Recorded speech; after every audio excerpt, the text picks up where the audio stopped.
If you were thinking you'll soon be able to flex your Apple smart glasses, well, that soon is not near at all. Hello and welcome to GadInsider, your go-to for the latest tech news.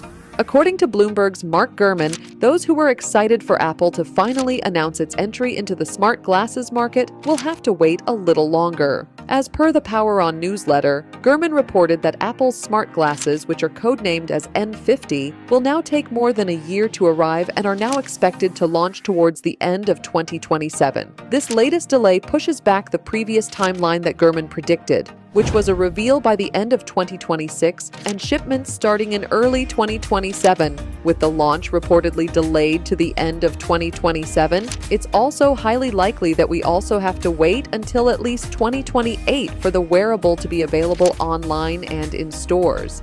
But even after the delay, know that something good is coming, as Apple is trying to stand out from the competition with 4 different styles and unique colors for its smart glasses. Gurman says the rumored delay does offer a silver lining though, since Apple's smart glasses should come with the revamped Siri with Apple Intelligence that's expected to be available later this year. Another delay for Apple's smart glasses will likely be good news for Meta. It gives Meta more time to stay ahead, as last year, the company introduced the second generation of its Ray-Ban Meta AI glasses, which introduced better battery life and a higher price tag. Still, Apple isn't giving up on this sector and is even seeing potential for its smart glasses to become a health device that could use augmented reality tech to improve vision. Whether these smart glasses will be able to live up to their hype can only be seen in 2027 now. For more updates, subscribe to GadInsider, like and share the video, and don't forget to press the bell icon so you never miss any update.